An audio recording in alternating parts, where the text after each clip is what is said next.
Assalamualaikum warahmatullahi wabarakatuh. Kali ini kita akan belajar mengenai suppositoria dengan capaian pembelajaran. Yang pertama diharapkan kalian mengerti mengenai praformulasi, formulasi, karakteristik eksipien, metode pembuatan, dan juga evaluasi dari suppositoria. Dan juga yang di sini akan ditekankan adalah mengenai perhitungan. Nah, berikut adalah contoh dari suppositoria. Seperti yang kita ketahui ya, kalian juga ini sudah pasti familiar. Ini untuk laksatif, kalau kita lihat. Nah, ini dinamakan enema. Kalau ini yang suppo yang seperti kita ketahui dimasukkan ke anus, ini adalah ovula, dan ini adalah suppo uretral. Jadi suppo itu adalah sediaan yang digunakan pada tubuh bagian bawah, bukan hanya pada anus, akan tetapi ovula dan juga supporektal, maksud saya uretral ini termasuk suppo semuanya. Ini contoh lainnya, ya ada ini krokodil, diazepam, ini juga biasanya untuk anak-anak ya, kalau misalkan kejang kita bisa pakai diazepam, dan ada ibuprofen kalau anak-anak misalkan panas gitu dan tidak bisa menelan atau kondisi tidak sadar, itu kita bisa berikan suppositoria, dan juga ada anti hemoroid ya untuk wasir hemoroid, dan juga ada ketoprofen. Jadi memang untuk suppo ini jenisnya macam-macam, dan ini ada ovula, kebanyakan untuk antifungi. Ada juga yang kombinasi. Kalian bisa lihat teksturnya beda antara suppo dan juga ovula. Berikut adalah cara penggunaan suppositoria, mungkin nanti bisa dibaca. Jadi kalau misalkan kalian memberikan suppo ke pasien, otomatis jangan lupa untuk meng-KIE ke pasien tersebut. Seperti misalkan posisinya, kemudian nanti sebelum diberikan ke pasien harus masukkan ke air dulu, kemudian nanti jangan lupa ditunggu dulu, setelah pakai tidak boleh langsung berdiri. Ovula juga ini kita bisa konsultasikan konselingkan ke pasien bahwa penggunaannya bisa menggunakan aplikator maupun tidak gitu. Kalau tidak bagaimana, kalau pakai aplikator bagaimana gitu. Ini yang stesolid ya, yang diazepam nih buat anak-anak, bentuknya ada yang seperti tadi kayak enema gitu. Nah, ini secara definisi, suppo merupakan suatu bentuk sediaan padat yang umumnya dimasukkan untuk yang tujuannya untuk dimasukkan melalui lubang atau celah pada tubuh. Akan melebur, melunak, dan melarut, dan memberikan efek lokal ataupun sistemik. Jadi intinya adalah sediaan padat yang dimasukkan melalui lubang atau celah pada tubuh di bagian bawah. Bagian tubuh yang bawah gitu. Dan efeknya bisa lokal maupun sistemik. Jadi suppo itu ada 3, yang paling kita ketahui itu yang rektal ya. Rektal bentuknya seperti peluru, panjangnya bisa 32 mm, dan untuk anak-anak dan dewasa itu beda beratnya. Kebanyakan ini menggunakan lemak coklat sebagai basis. Sedangkan yang vaginal itu bentuknya seperti bulat, seperti telur ya, oval. Kemudian biasanya beratnya lebih tinggi dibandingkan rektal, dan juga digunakan lemak coklat. Untuk uretral ini berbeda seperti enema gini. Untuk cewek dan cowok itu juga beda. Oke, untuk kelebihannya, yang pertama digunakan untuk pengobatan lokal. Misalkan kita pengen targetnya di rektal, ya sebaiknya pakai suppo. Kalau pakai oral kan otomatis lama ya, dan tidak spesifik ke lokal. Yang kedua, bisa sebagai alternatif jika yang oral tidak dapat diberikan. Misalkan pada bayi dipakai diazepam, atau pasien yang muntah gitu, atau yang lemas tidak bisa, ya kita bisa pakai suppo. Kemudian yang ketiga, tujuannya supaya obat lebih cepat kerja karena absorpsinya langsung di rektal. Jadi nanti ada juga, saya akan jelaskan di slide. Jadi di rektal tuh ada langsung pembuluh darahnya, jadi langsung diabsorpsi, tidak mengalami first pass metabolism. Kemudian dapat ditujukan untuk mendapatkan prolong action. Jadi obat tinggal di tempat tersebut untuk jangka waktu yang lama. Jadi memang ada sediaan supo yang kita desain supaya rilisnya lama. Jadi kerjanya lokal, memang lokal di situ, di rektal gitu misalkan. Yang kelima, untuk menghindari kerusakan pada saluran cerna. Ini jelas. Kemudian untuk kekurangannya, yang pertama daerah absorpsinya kecil dan bervariasi. Jadi kalau misalkan pasiennya mengalami diare atau gangguan saluran cerna, tentunya juga akan mengganggu proses absorpsi dari obatnya. Daerah absorpsi kecil ini jelas karena ya rektal gitu ya. Beda dengan kalau kita pakai oral. Laju dan lama absorpsi dipengaruhi oleh isi rektum, ini betul. Jadi semisal kita belum buang air besar dan kita sudah buang air besar, itu efeknya bisa berbeda. Kondisi penyimpanan harus sesuai, jadi harus ada suhu tertentu, karena kalau misalkan tidak sesuai, ya bisa saja malah belum dimasukkan ke tubuh itu sudah larut gitu, udah meleleh gitu kan, tidak kita inginkan. Absorpsinya melalui difusi pasif, pemakaiannya kurang praktis sehingga dan juga butuh konseling. Jadi kalau misalnya kita tidak konseling ke pasien, maka pasien bisa aja salah, bisa ditelan dan tidak dapat digunakan untuk zat aktif yang rusak pada pH rektum. Jadi kita harus tahu pH zat aktif berapa dan pH rektum berapa, kira-kira sesuai atau tidak, rusak nggak. Nah, tujuan pengobatan ini saya sekilas saja karena saya mau fokusnya nanti ke perhitungan. Tujuan pengobatan ada yang efek lokal. Lokal ini bisa, kalau rektal ini paling banyak untuk kesediaan anti hemoroid, jadi lokal. Ada juga laksatif. Laksatif ini biasanya isinya gliserin.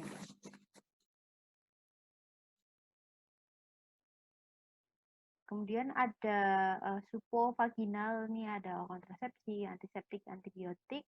Kemudian ada uretral, ini antibakteri, anestesi lokal. Jadi kalau untuk uretral itu kebanyakan memang untuk anestesi sebelum operasi gitu, daerah uretral. Kemudian ada efek sistemik, ini banyak kelebihannya kita pakai supo dibandingkan rute peroral. Misalkan, nanti bisa dibaca untuk detailnya ya. Misalkan obat yang pakai rektal, otomatis kan tidak akan rusak oleh pH lambung seperti itu. Jadi kelebihannya kalau obat yang mudah rusak atau inaktivasi oleh pH atau enzim di lambung atau saluran cerna, maka kita bisa pilih pakai supo yang sistemik. Dan kalau obat yang mengiritasi mukosa dapat diberikan lewat sistemik. Kemudian obat ini juga tidak melewati liver, jadi BOF-nya lebih tinggi, juga cukup nyaman kalau pada pasien, terutama pada pasien yang tidak bisa nelan atau ya kondisi tidak sadar atau lemas seperti itu. Nah, ini untuk pasien yang mudah muntah. Kemudian bisa juga kelebihannya nih untuk mendapatkan efek sistemik, jadi tidak hanya yang lokal. Ini contoh obatnya, mungkin nanti bisa dibaca, seperti aspirin. Tadi kan juga ada aspirin, kemudian ada apa tadi ya, diazepam, berenang. Ini contoh produknya yang kita ketahui, misalkan bisa kodil, ini efeknya lokal. Yang lokal ada hidrokortison, ada mesalamin. Kalau sistemik yang sering kita tahu itu ada apa ya? Chlorpromazin, kemudian indomethacin, ada prochlorperazin. Ya. Dan ini basisnya mungkin kalian nanti bisa baca di detail. Oke, ini untuk anatomi rektum sekilas saja. Jadi rektum itu ya seperti kita ketahui bagian dari kolon dengan panjang 15-20 cm. Di dalam rektum itu ada cairannya banyak 2-3 mili yang tersebar pada permukaannya. pH-nya kisaran 7,5 dan banyak saluran pembuluh darah di sini. Ini rektum ya, nanti ini ada gambarnya. Jadi absorpsi obatnya itu seperti yang saya bilang bisa langsung. Jadi ini kan rektum. Kemudian di sini ada pembuluh superior, vena, saluran darah menuju vena portal yang mengalir ke liver. Ini Kalau obatnya terabsorpsi di vena rektal superior, maka bisa mengalami first pass metabolism. Sedangkan kalau absorpsinya di arteri rektal dan juga vena rektal inferior, ini langsung ke sirkulasi umum, tidak mengalami first pass metabolism seperti itu. Nah, makanya ini kelebihannya ya, salah satunya harapannya bisa diabsorpsi di arteri atau vena yang inferior. Kemudian di sini ada beberapa faktor yang mempengaruhi absorpsi obat supo, yaitu dari faktor fisiologis dari tubuh kita sendiri dan juga faktor fisika kimia dari obat dan basis. Yang pertama adalah isi kolon, jadi sebisa mungkin jika kita ingin menggunakan supo, maka kolonnya harus kosong, karena kalau ada isinya, misalkan masih ada fesosnya, itu dapat mengganggu absorpsi obat. Bisa juga kita menambahkan enema untuk mengosongkan kolon dulu. Dan juga kalau pada pasien diare itu ya tentunya akan mempengaruhi ya. Jadi baru dimasukkan obatnya nanti langsung keluar lagi gitu. Jalur sirkulasi. Nah, ini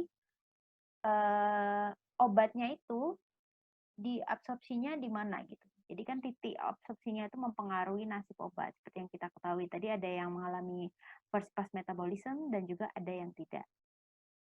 Nah, ini kita harapannya kalau mau efeknya sistemik ya bisa diabsorb oleh vena yang inferior tadi. Kemudian yang mempengaruhi lagi adalah pH, bahwa pH cairan rektum itu kan tadi 7,5, biasanya tidak punya kemampuan mendapar. Jadi kalau pH zat aktifnya itu dapat mempengaruhi pH daerah rektum itu. Jadi kan kalau pH rektum kan netral. Jadi kalau misalkan zat aktifnya itu asam, ya nanti pH-nya bisa menjadi asam. Begitu. Kalau misalnya basa, maka bisa menjadi basa. Karena si pH rektum itu tidak punya kemampuan untuk mendapat. Sedangkan berdasarkan obat dan basis, ini saya rasa sudah sudah ahli paling kali ya, sudah sering dibahas di farmakokinetik juga sudah mengenai absorpsi. Jadi saya sekilas saja ya untuk faktor psikokimia obat. Jadi yang berpengaruh itu kan kelarutan obat dalam lemak dan air dan juga ukuran partikel. Sedangkan basisnya itu dipengaruhi oleh kemampuan basis untuk meleleh, melunak, atau melarut pada suhu tubuh. Kan kita inginnya melarutnya dalam waktu yang kita inginkan gitu. Belum bukannya belum dimasukin ke tubuh itu udah melarut atau meleleh gitu kan, kita tidak ingin seperti itu. Kemudian kemampuan untuk melepaskan bahan obat dan juga karakteristik hidrofil dan hidrofob. Jadi basis ini pemilihannya nanti ada faktor-faktor yang menentukannya. Gitu. Ini yang dari segi obat, secara umum sama seperti yang kita ketahui. Kalau obat ini koefisien partisi dari obat itu mempengaruhi pemilihan basis. Laju obat dilepaskan dari basis tergantung pada koefisien partisi. Obat lipofil dalam basis minyak disolusinya lebih lambat dibandingkan obat yang hidrofil. Jadi kalau misalkan kalian pengen disolusinya cepat ya berarti harus beda. Lipofil dalam basis yang air gitu.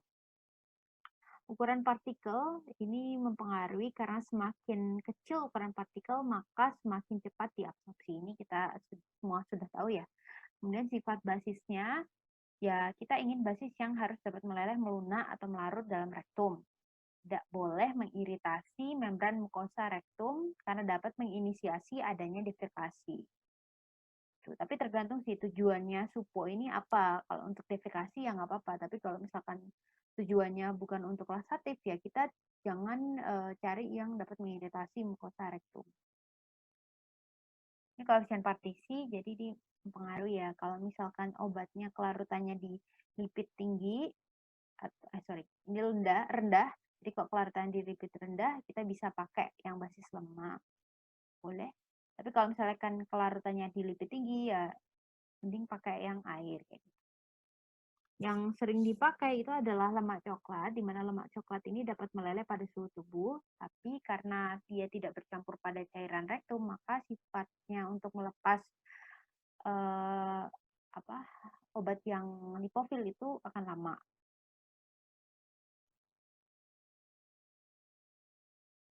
Langsung saja untuk formulasi sekilas ya, Jadi kalau obat ya, apa ya, obat ya tidak perlu kita bahas ya. Untuk supo itu intinya ada obat dan juga ada basis. Jadi kita fokus ke basis. Nah, persyaratan basis ini harus tetap padat pada suhu kamar. Namun pada suhu tubuh itu diharapkan dapat melunak, leleh, dan juga larut. Contohnya, oleum kakao atau lemak coklat itu dapat meleleh cepat pada suhu tubuh, tapi uh, karena basis tidak bercampur dengan cairan tubuh, maka obat yang larut lemak cenderung tertahan dalam oleum kakao. Jadi susah buat lepas. Baliknya, kalau misalkan kita punya obat yang hidrofil, larut air, tapi kalau basisnya lemak, itu mudah dilepas. Nah, kayak tinggal dibalik gitu. Kalau misalkan obatnya lipofil, maka kita pakai basisnya yang hidrofil. Seperti itu.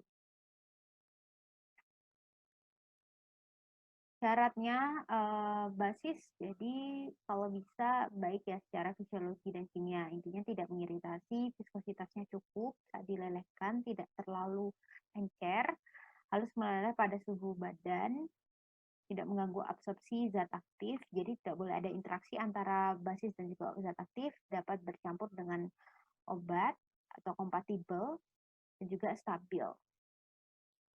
Klasifikasi basis ada yang larut lemak, larut air, dan juga campuran. Nah, ini disebut dengan fatty base. Kalau ini disebut dengan water miscible. Kalau yang basis berlemak tuh biasanya lemak coklat itu atau triglycerid sintetik. Kalau yang air ini biasanya polyethylene glycol atau gliserin. Campuran ini jarang sih, ini bisa campuran dari keduanya. Nah, ini faktor yang mempengaruhi ya untuk lepasan.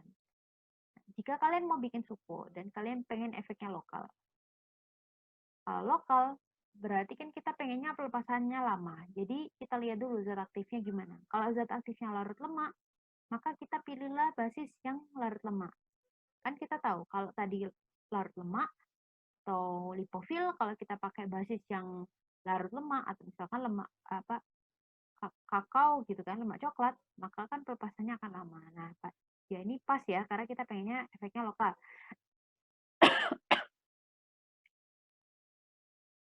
Sama halnya jika zat aktifnya itu hidrofil, maka kita pilih yang basis hidrofil. Jadi supaya pelepasannya lama. Kebalikannya, jika kita ingin efeknya sistemik, maka jika zat aktifnya sifatnya larut lemak, kita pilih basis yang larut air. Jadi harus beda supaya bisa dilepaskan. Ini mengenai basis yang lemak, jadi didesain untuk meleleh dalam rektum. Contohnya yang paling sering adalah cocoa butter. Jadi, nah ini penambahan zat aktif lipofil ke dalam cocoa butter dapat menurunkan rentang titik leleh supo hingga bermasalah pada stabilitas dan lunaknya supo. Jadi kita bisa nambahkan beeswax atau cetyl ester wax untuk meningkatkan titik leleh. Oke.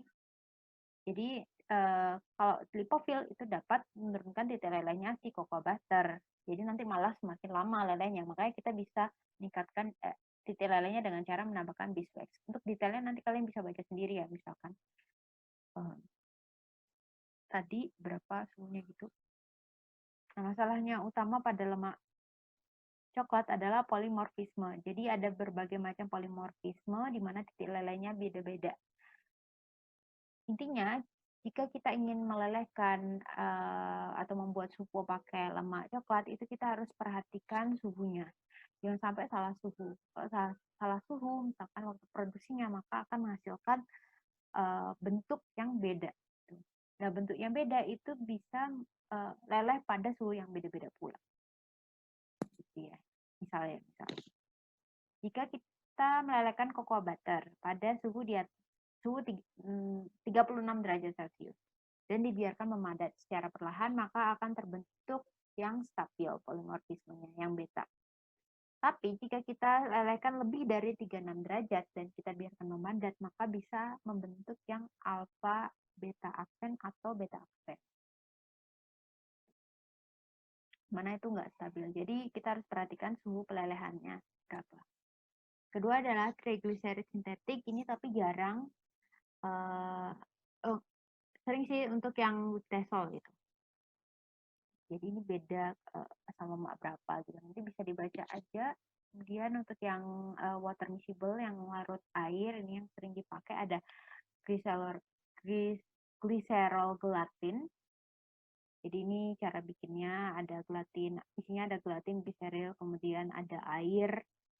Nah, kekurangannya ini dapat menginduksi defekasi karena ini iritasi ke mukosa. Gitu. Sedangkan water miscible yang lainnya, yang PEG ini sering dipakai, dimana kalian tahu kan kalau beda nomor nih PEG berarti kan beda ininya apa bobotnya, bobot molekulnya beda, kemudian titik lelehnya juga beda-beda. Nah, di rektum itu basis PEG tidak meleleh, akan tetapi melarut. Karena higroskopis kan agak iritasi, maka sebelum kita pakai suponya itu kita basahi dulu pakai air. Jadi tujuannya kenapa sih kalau supo itu dibasahi dulu, itu salah satunya adalah supaya tidak mengiritasi. Karena bisa saja basisnya itu bersifat apa tadi higroskopis. Untuk excipient lainnya, ini ada yang tujuannya macam-macam, misalkan untuk meningkatkan hidrofilisitas, kemudian meningkatkan viskositas, ini kalian bisa baca sendiri. Ini sama seperti excipient yang kita ketahui, untuk mengubah suhu leleh, ini biasanya jarang ya. Maksudnya kita nggak nemui di istilah lainnya. Mengubah suhu leleh, tadi bisa pakai PEG, kemudian tadi bisa pakai beeswax ya, contohnya di lemak coklat. Kemudian kalau di PEG ini kita bisa mengubah titik leleh dengan cara mengganti PEG yang bobot molekulnya lebih tinggi. Tadi kan kita tahu angka itu menunjukkan bobot molekul. Kemudian ada yang bertujuan untuk melindungi dari degradasi, ini ya pasti antioksidan, antimikroba, kemudian mencegah higroskopisitas seperti